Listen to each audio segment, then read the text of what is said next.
Buenas noches, chicas. Bienvenidas una noche más a nuestra lectura del libro Recupera tu mente, reconquista tu vida de Marian Rojas Estapé.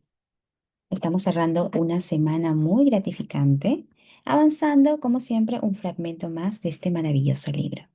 Vamos a iniciar la lectura esta noche, continuando con el repaso que iniciamos el día de ayer para conocer aquellos hábitos súper sencillos y claves para cambiar nuestra vida, para cambiar nuestro día a día. Este libro nos muestra una técnica, varias técnicas en realidad, para poder implementar nuevos hábitos en nuestra vida a través del cambio neuronal. Así que para eso, como ayer habíamos venido justo conversando, y en base a lo que Mels Robbins nos venía contando con las investigaciones y estudios que ha hecho en la neurociencia, ¿cuáles son estos 7 hábitos sencillos para sentirte mejor con tu vida? ¿Recuerdan el hábito que el día de ayer repasamos? Bueno, este es el segundo hábito que ella nos menciona, va a cambiar nuestra vida, que es suelta la seriedad. Parece muy fácil, ¿verdad? Pero aquí nos estamos adentrando mucho más a la neurociencia del movimiento. Suelta la seriedad y muévete. En palabras simples, es eliminar esta inercia mental y física que tenemos. Porque cuando estamos enojados, serios de más, molestos, angustiados, y todas las personas cuando nos miran dicen, ¡ay, ¿por qué tienes esa cara tan fea? Lo que nosotros estamos provocando es un estado mental negativo. Mantenernos mucho tiempo en ese estado negativo no es satisfactorio ni para nosotros y mucho menos para nuestro entorno, porque es ahí cuando nuestro cerebro está operando en un modo de alerta y estamos en baja energía. Como justo cuando repasamos un capítulo del libro, nuestra batería de energía está baja. ¿Podemos cambiar eso? Por supuesto que sí. Es por eso que este hábito es para todos aquellos que necesitan hacer este cambio. Pon música y muévete. Quizás ustedes ya lo hicieron y si no, es momento de implementar este hábito tan simple en nuestro día a día, porque el movimiento y la música sobre todo actúan como un interruptor fisiológico. Quiere decir, estoy muy serio, es como si prendiera la luz a la alegría, al movimiento, al cambio de estado de ánimo. Es posible, pero con mucha constancia y práctica, porque pareciera fácil, pero cuando estamos muy angustiados y molestos, a veces no queremos que nadie nos moleste y queremos quedarnos ahí con nuestra nube negra encima. Por eso es importante y remarco mucho la práctica. Practicar esto en cualquier momento del día. No necesitan inscribirse a una clase de baile, ojo, ni tampoco pertenecer a un grupo de danzas, no. Incorporar este hábito de música y movimiento, inclusive cuando estás lavando los platos, cuando estás terminando de desayunar, inclusive cuando te estás tomando tu infusión, minutos antes de irte a acostar, en cualquier momento del día. Y tampoco tienes que saber bailar, ojo, porque no quiero que el pretexto sea, no, pero yo bailo pésimo. Eso es lo de menos, porque aquí no se trata de una danza estructurada. Se trata de poder mover tu cuerpo a través de la música. Muchos de nosotros conocemos esta técnica que es la musicoterapia, que a través de ella se puede conseguir la sanación en varios aspectos de nuestra vida. ¿Por qué será importante? Porque número uno, también basándonos en la neurociencia, la música y el movimiento sumado liberan neurotransmisores, que es un término que estamos usando bastante en este libro. Dopamina, endorfina y serotonina. Estas 3 hormonas que nos dan felicidad, placer y bienestar se están liberando cuando activamos música y movemos un poco el cuerpo. Además de que nuestro sistema nervioso cambia, se activa. Recordemos que él es el responsable de la respuesta del descanso y la digestión. También mejora eso cuando activamos el cuerpo a través de la música, porque estamos activando el sistema neurológico parasimpático.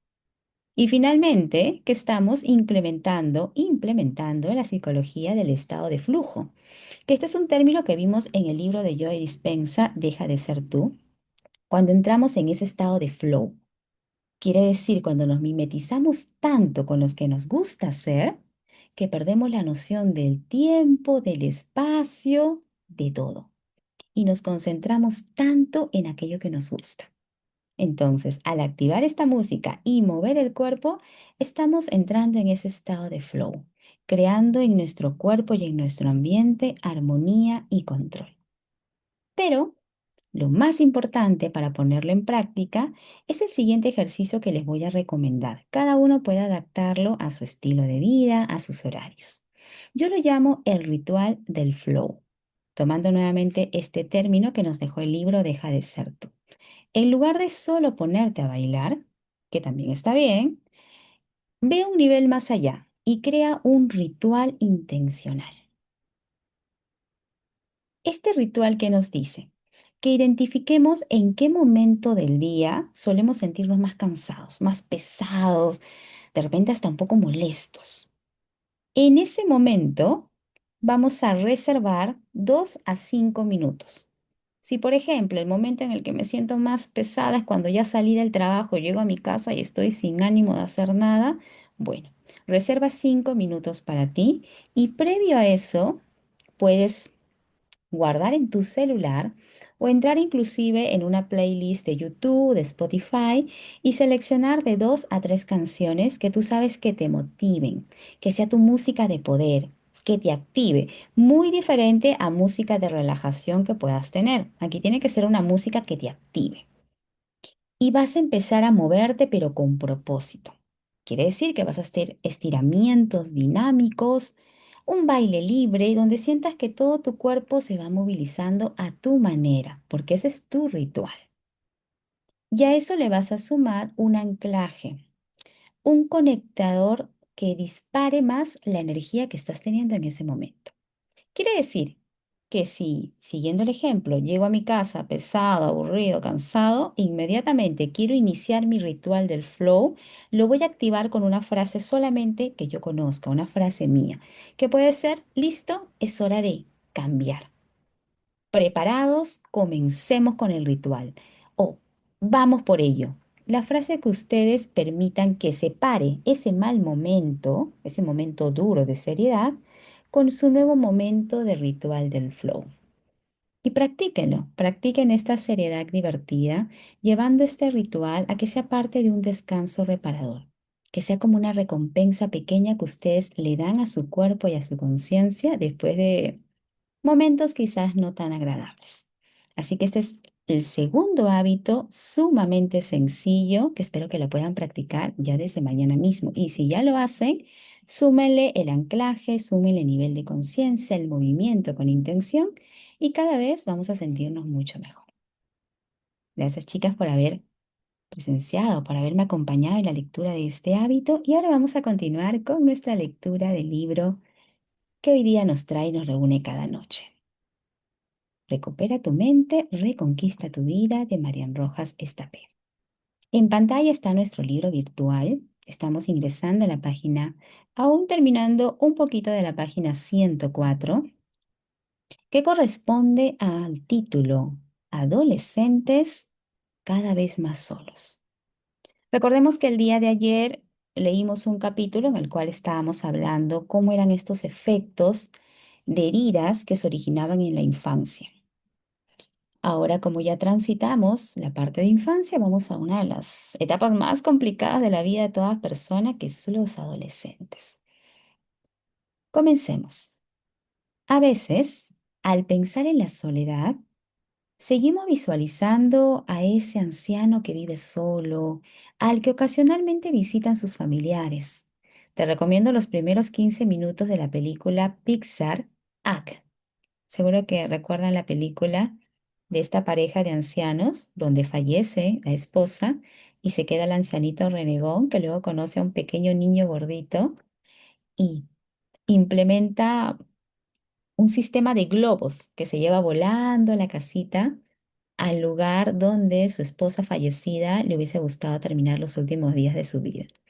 Qué bonita película. Entonces aquí la autora nos recomienda que recordemos y que incluso que podamos ir a ver nuevamente los primeros 15 minutos de esta película.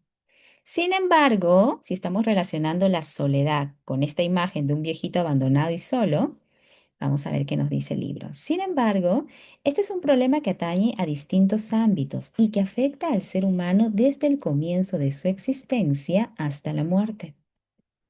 En la adolescencia persiste la necesidad de sociabilizar, pero es ahora cuando aparecen sobre todo fenómenos como el bullying o las inseguridades derivadas del desarrollo sexual y los distintos ritmos de maduración de los jóvenes. Esos comportamientos potencian que grupos de chicos o chicas marginen o traten con desprecio a sus víctimas, que sufren hasta el extremo que se ha producido casos de suicidio. Como hemos visto, esta etapa es un momento de enorme plasticidad neuronal, en el que se va construyendo y conformando el cerebro que tendremos en la vida adulta.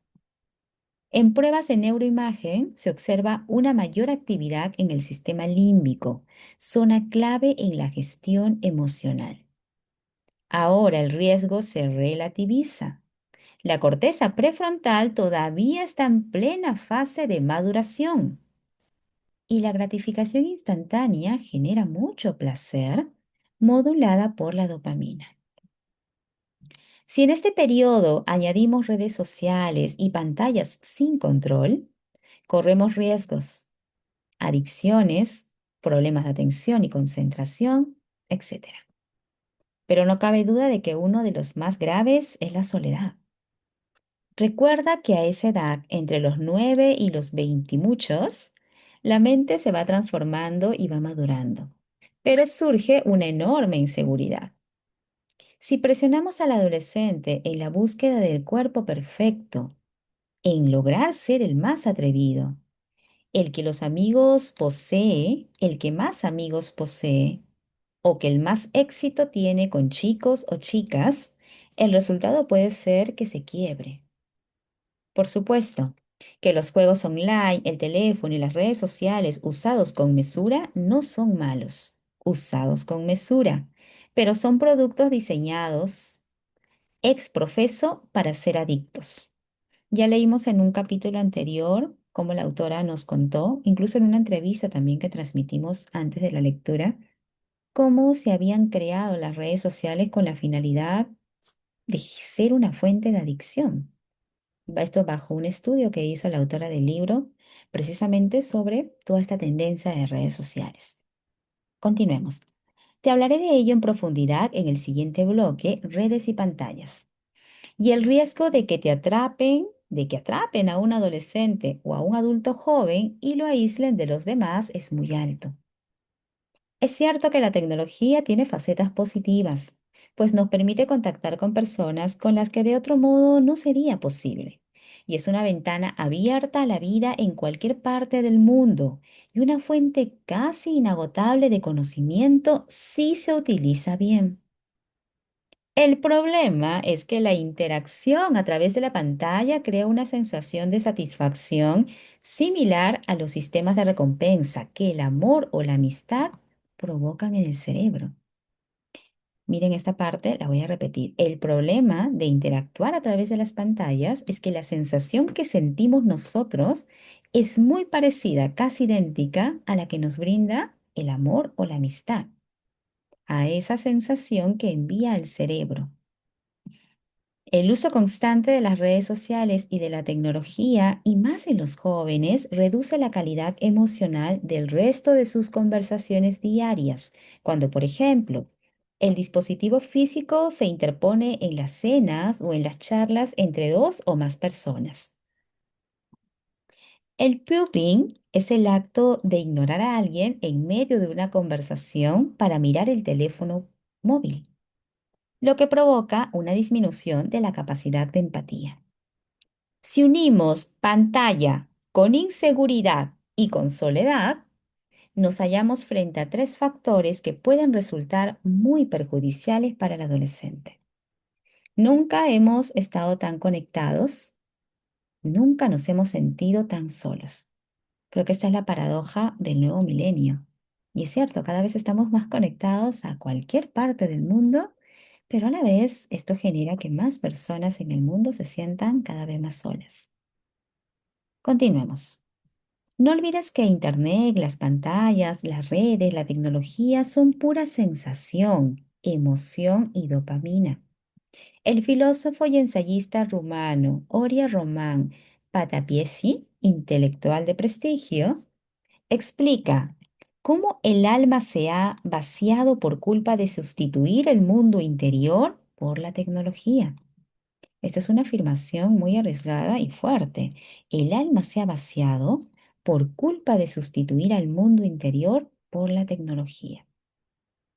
Encontrar espacios sanos para la soledad voluntaria puede resultar casi imposible en un planeta donde el capitalismo digital nos ofrece sus productos personalizados las 24 horas del día. Ese reposo mental y silencio que nos lleva a plantearnos cuestiones, a pensar, está siendo aniquilado por la hiperestimulación. Y lo he comentado. El algoritmo de las redes en muchas ocasiones conoce la mente de los jóvenes, realmente la de todos, mejor que ellos mismos. Sabe exactamente qué mostrarles para impedir que puedan parar.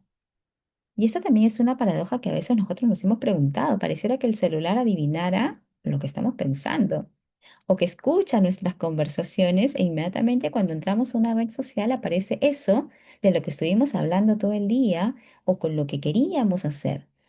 Entonces hay que tener mucha atención con esto porque efectivamente lo que nos dice el libro, el algoritmo conoce la mente de los adolescentes mejor que ellos mismos, es algo para tomar con mucha seriedad. Continuemos. Ese efecto de emoción constante, la drogodependencia emocional, también explicada por el filósofo José Carlos Ruiz, genera un chispazo de dopamina, una búsqueda incesante de sensaciones y cuando desaparecen, surge el temido vacío. Por otro lado, sentirse solo está muy estigmatizado en esta sociedad en la que damos, insisto, tanta importancia a la imagen. Los jóvenes proyectan en las redes una visión idílica de su presente que les lleva a no reconocer los sentimientos de vacío. Aquí hay una nota de la autora, no olvides. Es importante que venzas el miedo a hablar de la soledad si aparece en tu vida. Hablar de la soledad si aparece en tu vida. Y no solo me refiero a acudir a un profesional. En ocasiones la solución pasa por comentarlo con las personas con las que convives, para que te presten ayuda llegado el caso. Cuando se da el binomio de vergüenza y culpa, te puedes enfrentar a una situación de riesgo. En ese instante, al sentirse solo, la mente busca vías de escape para evitar el sufrimiento y el dolor. Y ahí entran las sustancias tóxicas, las adicciones y en los casos más graves, el suicidio. No conozco a nadie que haya realizado un intento autolítico que no expresara el sentimiento de soledad. La pandemia de divorcios. Dejaré compartir un instante. Recordemos que en la época de pandemia, que ha sido hace pocos años también, se dieron muchos casos distintos de múltiples enfermedades, pero también el tema de los divorcios era un punto muy preocupante. Vamos a ver de qué trata. Recordemos que la autora escribe estos libros precisamente en esta época. Las infidelidades están a la orden del día. Y cuando pregunto las razones del engaño en consulta, las respuestas son siempre del mismo estilo. En casa no me entienden. Mi marido ya no me escucha ni me presta atención. Mi mujer no habla conmigo, solo está pendiente de los hijos. Me sentía ignorado por mi pareja. Efectivamente, la base de todo suele ser un sentimiento inmenso de soledad a pesar de estar acompañado. Un gran porcentaje de la población busca estabilidad en la pareja. Sin embargo, cada vez más se ha incrementado el número de divorcio y de separaciones. Abandonar el compromiso de estar juntos es necesario en algunos casos en los que uno de los dos miembros está causando consciente o inconscientemente mucho daño al otro. No obstante, a veces constituye una derrota y un fracaso para ambos. Es la confirmación de que la ilusión que se puso cuando se inició la relación se ha perdido por la rutina, la infidelidad o cualquiera de los infinitos problemas a los que nos enfrentamos los casados o comprometidos. Los motivos son múltiples, pero casi siempre una de las dos partes entra en un estado de soledad complicado de gestionar. El duelo tras la separación o el divorcio puede resultar insoportable. Esa tristeza, el vacío que se produce, activa el modo de supervivencia y alerta y nos afecta en nuestra vida y, por supuesto, en la corteza prefrontal. Los sentimientos dentro de una pareja se encuentran en constante movimiento. Existen momentos en los que todo fluye y la sensación de amor y cariño está siempre en primer plano, pero en otros surgen los roces, la distancia, la falta de comunicación y el aislamiento. Si alguien no quiere sufrir por amor, que se mantenga lejos del enamoramiento. Querer a alguien de forma incondicional implica vértigo, vulnerabilidad y dolor. La decepción es una variable que en muchas ocasiones se manifiesta dentro de una relación. Toda decepción lleva un componente de soledad que entristece el espíritu, con su estado de alerta consiguiente. La media de duración de los matrimonios en España es de unos 17 años. Eso supone que muchos adultos se enfrentan con cuarenta y tantos a una ruptura y por ende a una nueva vida solos. Alquilar o comprar otra casa, normalmente más pequeña, abandonar a los hijos o tener que compartirlos y explicarles de la forma menos traumática posible la separación de sus padres. Enfrentarse a la sensación de vergüenza o de fracaso frente a familiares o amigos que muchas veces toman partido por uno o por otro, etcétera. Y todo ello en ocasiones desde un sentimiento de soledad, sin poder compartirlo con nadie. Frente a esto, no hay soluciones milagrosas. Se puede minimizar el riesgo de que nos ocurra procurando elegir bien a la persona con la que queremos comprometernos y prestando mucha atención a nuestra relación una vez que estemos embarcados en ella. Pero es un gran reto, por lo que más influye en la vida son las personas que nos acompañan, porque lo que más influye en la vida son las personas que nos acompañan. Y ahora vamos a leer sobre los mayores. Aquí se refiere a personas mayores, un grupo vulnerable. Si hay un colectivo que sufre de manera directa la soledad, es el de los ancianos, sobre todo al sobrevivir a los seres queridos o cuando sufren determinadas discapacidades físicas que les limitan el movimiento y por lo tanto los aíslan. La modernización acelerada de países como China, Corea del Sur o Taiwán ha incrementado la sensación de desconexión, de no ser capaces de integrarse, lo que a su vez ha disparado las tasas de suicidio en sus mayores. Leí un artículo hace unos años que decía que algunas personas ya jubiladas en Japón delinquían para ir a la cárcel.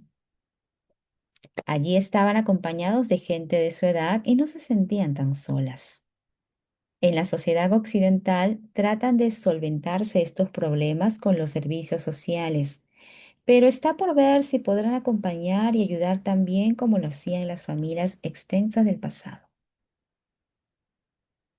Pienso en los ancianos que están o que se sienten solos, en las personas viudas, en las que han tenido que irse a vivir a una residencia o en las que cuidan de su pareja enferma y se me enternece el corazón.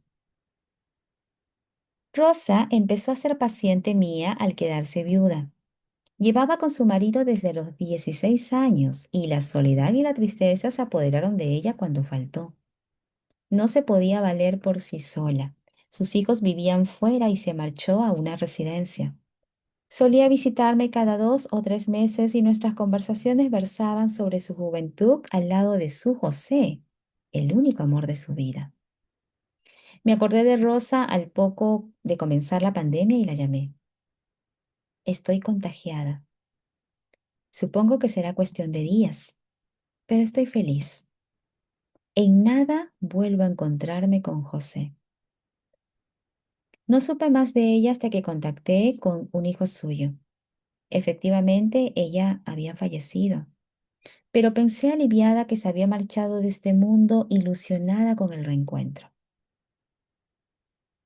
A los mayores les debemos todo, empezando por nuestra existencia, nuestra educación y la propia sociedad que contribuyeron a construir para que la heredáramos nosotros. El lugar más longevo del mundo está en una isla de Okinawa, en Ogimi. Una de las razones radica en el famoso concepto de Ikigai, expresado por Frances Miralles y Héctor García de forma preciosa en su libro Ikigai, Los secretos de Japón para una vida larga y feliz. Sus habitantes se enfrentan al futuro con un sentido de vida que tiene tanta fuerza que les ayuda a envejecer con salud. El doctor Craig Wilcox describe el caso de Okinawa, donde la peculiar longevidad de la región no solo se debe a su alimentación, también a un sistema social llamado Moai. Moai, una red de apoyo formada por amigos íntimos que se ayudan en temas financieros en caso de necesidad. Sus habitantes son longevos. Su vida quiere un sentido y se sienten acompañados y queridos. Quizá dos de las herramientas imprescindibles para alcanzar la felicidad y el equilibrio necesarios. En la cultura occidental, cumplir años pesa como una losa. Uno ha luchado a los 30, 40, 50, 60 para sacar a la familia y a la sociedad adelante. Y llega a los 70, 80, 90, en ocasiones solo y sin apoyo. Si esto ocurre, es que hay algo que no estamos haciendo bien. No basta con estar, hay que saber acompañar. Entiendo que es difícil mantener el estado de ánimo llegado a cierta edad, cuando acucian las enfermedades y sobre todo si se ha enviudado o si se está sin familia cercana. Ahora bien, los mayores cuentan con una ventaja con la que no contamos los que estamos en otras etapas de la vida. Han vivido mucho, han conocido gente. En bastantes casos tienen familia, una, dos o incluso tres generaciones posteriores. A ellos sí, los nuevos medios de comunicación pueden acercárseles a esas personas con las que querrían estar o pasar más tiempo y que por motivos de la propia vida no pueden visitarlos más a menudo. Ahí sí que defiendo el contacto online todo lo posible. Por su parte, los mayores no deben caer en el reproche y la queja fácil, sino que tienen que intentar que el tiempo que pasan con los suyos sea agradable. Otro consejo a los no tan mayores, pero que lo serán en breve.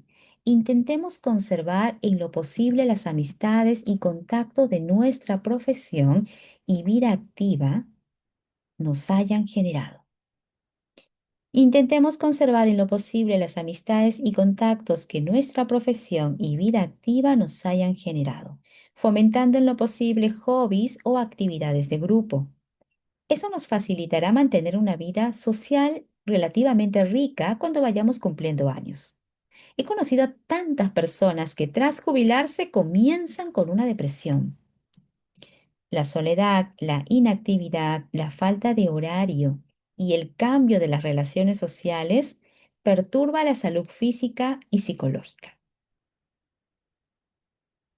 Hagamos una pausa para recordar de repente a algún adulto mayor, amigo, familiar, socio, vecino, que quizás esté pasando esta situación.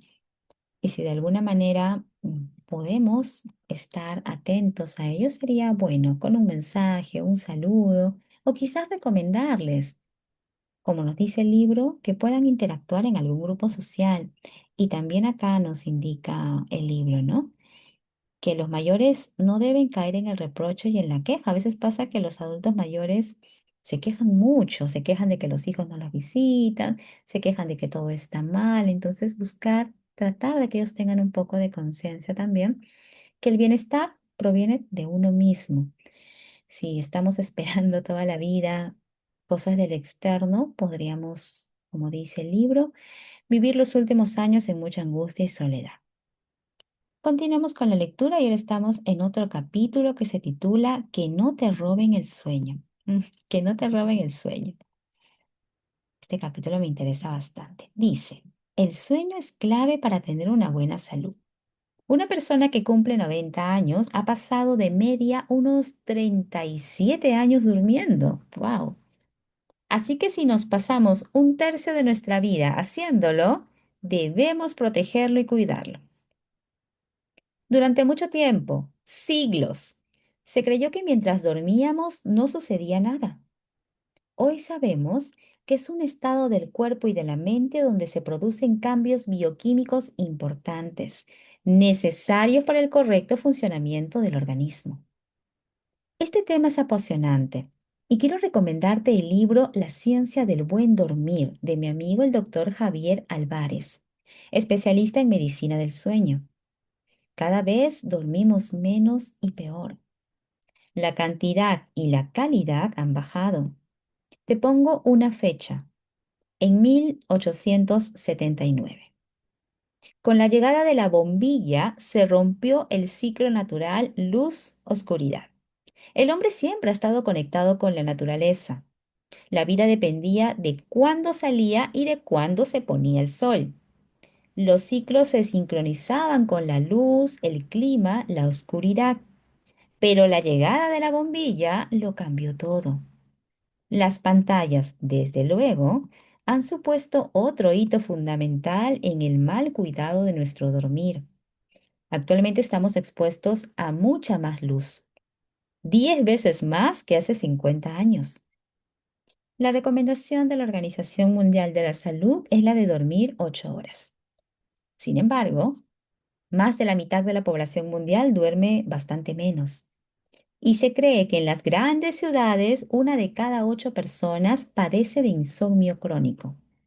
Si tienes problemas para conciliar y o mantener el sueño 3 o más noches a la semana durante 3 meses y repercute en tu funcionamiento diurno, debo decirte que lo padeces. Los datos en Estados Unidos son alarmantes. El 40% de los americanos tiene una carencia crónica de sueño. El 40%. Quiere decir 4 de 10 personas están en un nivel crónico de ausencia de sueño. Quiere decir que duermen menos de 7 horas al día. En Reino Unido los números no son mejores. El 23% de las personas duermen menos de 5 horas. El insomnio puede ser consecuencia de trastornos físicos, psicológicos o farmacológicos. Hay medicamentos que alteran la conciliación, otros que activan las pesadillas y otros que generan somnolencia diurna. Las personas con insomnio tienen ondas menos amplias en el sueño no REM profundo y su sueño REM es más fragmentado. Hay una matiz importante que diferencia el insomnio entre niños y adultos. Un pequeño tiene como síntoma la hiperactividad. En un adulto aparece el agotamiento y la falta de energía. Los jóvenes, tantas veces medicados con TDAH, precisarían antes de nada comenzar con una buena cura de sueño. Se sabe que cuando el cerebro pasa unas 17 horas sin dormir, una persona que se levanta, por ejemplo, a las 6 de la mañana y se acuesta a las 11 de la noche, un horario muy habitual, déjenme decirles, levantarse a 6 de la mañana y acostarse 11 de la noche, se encuentra con las funciones cognitivas mermadas. Es como si hubiera ingerido alcohol. Este dato también lo había escuchado antes. Es un dato muy revelador porque incluso no es que nos acostemos a las 11, a veces nos acostamos medianoche, 1 de la mañana y tampoco nos despertamos a las 6, a veces incluso mucho antes, sobre todo cuando tenemos largas temporadas de trabajo. Pero ahora la ciencia determina que si tú te pasas todas esas horas seguidas sin dormir, es como si te hubieses ido de juerga, te hubieses tomado todo el alcohol y así se siente tu cuerpo, es prácticamente similar. Continuemos. La doctora Roxanne Pritchard, profesora de la neurociencia de la Universidad de St. Thomas en Minnesota, cuantificó estas cifras. Alguien que lleva despierto 18 horas es como si tuviera 0,05 gramos de alcohol en la sangre. Si aguantara 3 horas más, estaría legalmente borracho. Si no dormimos bien, la mente pasa al modo amenaza, al modo cortisol, y se bloquea la corteza prefrontal. Es decir, el insomnio crónico nos conduce a severos problemas de atención. Noches, semanas enteras sin descansar de manera adecuada desembocan en estados de alerta mantenidos con intoxicación de cortisol. Ya conocemos qué puede suceder entonces: hipertensión, problemas cardiovasculares, diabetes, obesidad, ansiedad, tristeza. Y buscamos vías de escape rápidas. Necesitamos dopamina, porque ante esa saturación y esta tensión, el cerebro nos pide azúcar para tener energía. En los niños, esa carencia de sueño provoca problemas para concentrarse y estar en clase de forma adecuada. La luz que impide el descanso. El capitalismo y las tecnologías no piensan en el descanso. Sus ganancias dependen de la cantidad de tiempo que pasamos delante de sus aplicaciones o sus programas. El ex CEO de Netflix, en una de sus declaraciones sobre quiénes eran sus competidores directos, él afirmaba: estamos compitiendo con el sueño. ¿Les hace sentido esta frase? Si la había escuchado antes. Este sistema, tanto de redes sociales como de diversas apps que nos llaman a seguir consumiendo las industrias, como ya vemos estos canales de streaming también, se mueren porque las personas sigan conectadas. Y en efecto, hace sentido que estén compitiendo con el sueño, porque si te pones a dormir, ya no estás usando sus servicios. La idea es que estés conectado 24/7. Que hay muchas personas que viven adictos de repente a estos juegos también, videojuegos, o que se pasan, también en alguna ocasión de repente lo hemos hecho, largas horas mirando alguna serie que nos ha gustado, pues estamos contribuyendo a este capitalismo en el cual secuestran tu sueño. Es decir, continuemos, necesitan que no descansemos para poder ganar más dinero, lógicamente. Soy consciente de que cada empresa busca sus beneficios, pero en este libro trato de abrirte los ojos en muchos de los temas importantes que nos acucian ahora mismo para que tú puedas decidir y seleccionar exactamente en qué te quieres enfocar y mejorar. En varios estudios se ha comprobado que las pantallas retrasan el inicio del sueño y la luz de los dispositivos frena la liberación nocturna de melatonina. Por otro lado, las redes sociales, videojuegos y el porno nos activan emocionalmente, ya que son elementos estresantes e incluso liberan cortisol cuando éste apenas debería producirse. Nota, no olvides, esta hormona es cíclica. Tiene su pico más alto por las mañanas y el más bajo por la noche, para que en ese momento puedas liberar la melatonina. ¿Una llave para encender y apagar el sueño? El ritmo cardíaco depende del núcleo supraquiasmático, que consta de unas 20.000 neuronas. No dura exactamente 24 horas, sino que varía según las personas y las etapas de la vida. En los adultos es de 24 horas y 15 minutos y en la adolescencia es de casi 25. Aquí estamos hablando del ritmo circadiano. La diferencia entre los adultos y en los adolescentes. Los sincronizadores de este núcleo son la luz y la oscuridad, la comida, la actividad física, la temperatura y la melatonina. Al producirse una cronodisrupción del sueño, se altera el sistema inmune. La melatonina, que es la hormona que regula el ciclo sueño-vigilia y que se sintetiza en la glándula pineal, que depende del núcleo supraquiasmático en el hipotálamo, los niveles altos nos inducen al sueño. mientras que la luz inhibe su producción. Una vez comienza el sueño, empieza a disminuir. Cuando por la mañana amanece, se activa el cerebro. Por esta razón se recomienda dormir sin luz en el cuarto, para que sus niveles puedan ser los más óptimos posibles en la noche. La melatonina avisa: se ha ido la luz y toca descansar. Pero no solamente hay variaciones durante el día, también a lo largo de la vida. En la infancia tiene sus valores más altos, va bajando en la adolescencia y a partir de los 70 años disminuye y solo se produce un 10%. Miren, baja el nivel de melatonina conforme vamos cumpliendo más años. Son muchos los factores que influyen en su liberación. El estrés, ansiedad, envejecimiento, inflamación, algunas enfermedades físicas. Si tenemos problemas de sueño, es importante poder analizar si liberamos melatonina de forma adecuada o si por el contrario existen alteraciones y debemos tratarlo.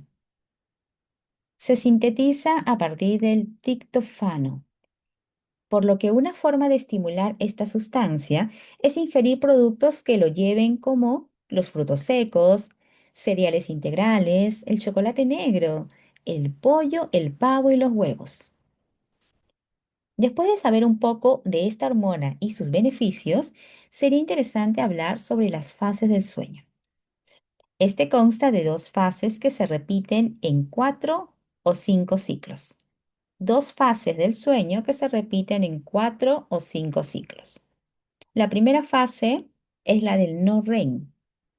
Es la fase de la reflexión, la que recopila nuevas experiencias y aprendizajes. Esta fase no REM consta de 3 etapas.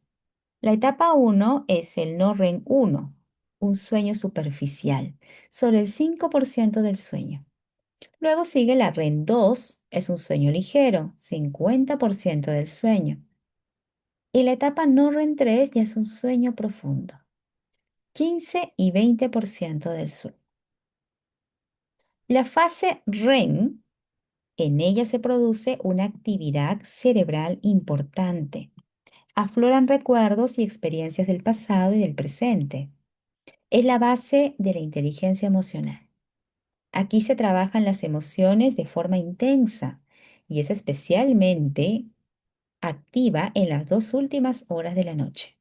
Y esta especialmente se activa en las 2 últimas horas de la noche. Es ahora cuando se produce el movimiento rápido de ojos, 20-25%. El sueño no REM filtra las conexiones y promueve las redes neuronales y el sueño REM refuerza las que se quedan. Durante la etapa no REM 2 o de sueño ligero, se reestructura y se consolida la memoria motriz, de la que te hablaré a continuación. En el fondo, es como si mientras durmieras, practicaras tus habilidades o tu deporte preferido. Y durante la etapa no REM 3 se activa la labor depurativa del cerebro, lo que se denomina el sistema linfático. En la fase REM se sueña. Soñar es maravilloso para el cerebro. Hay personas que sueñan mucho y de forma constante y lo recuerdan cuando se despiertan.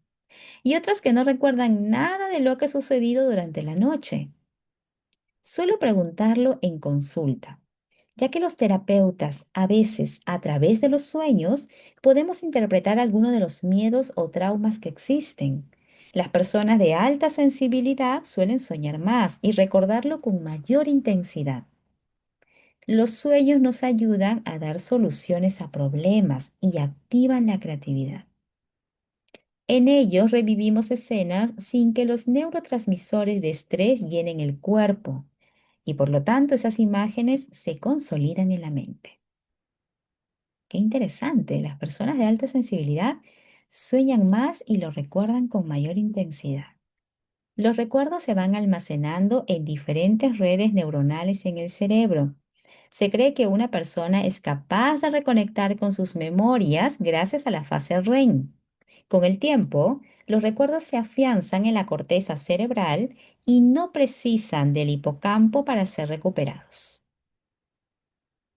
La memoria se fortalece un 30% más durante la noche. Qué dato interesante. La memoria se fortalece un 30% más durante la noche que durante el día. Este proceso sucede sobre todo en la fase no REM 3.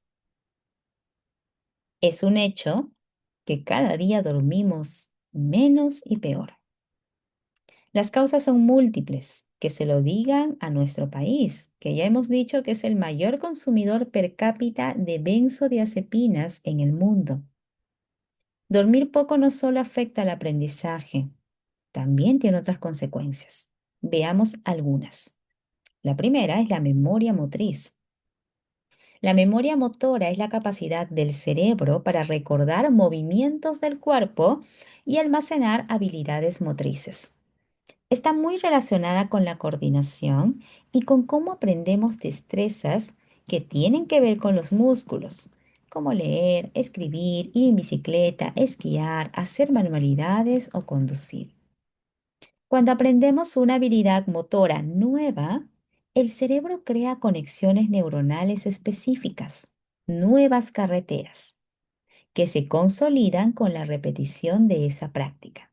Esto lo leímos justo al inicio del libro y tuvimos incluso un ejemplo gráfico de cómo nuestro cerebro va creando nuevas carreteras, que es una metáfora, conforme vamos creando y aprendiendo nuevas habilidades.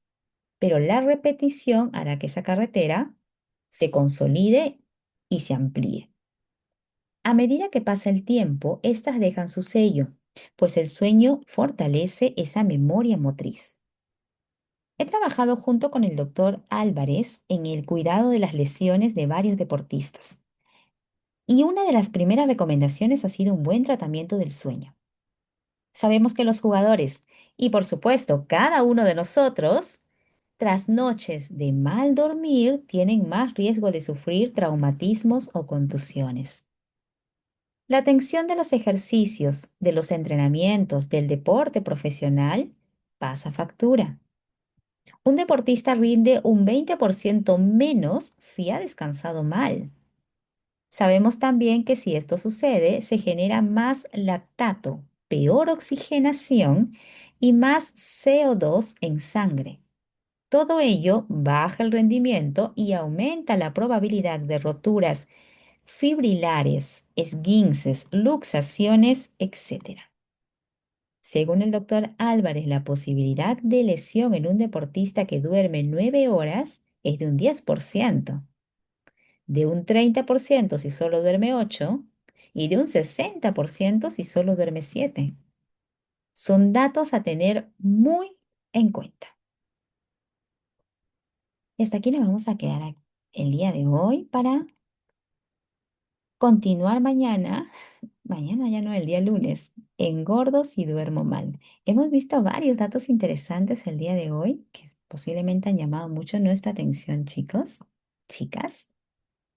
Vamos a terminar la transmisión de la lectura de hoy día, viernes 22 de agosto, para poder conversar un poco sobre los puntos que hoy día hemos discutido en el libro y poder reflexionar un poco también de cómo aplicarlos en nuestro día a día.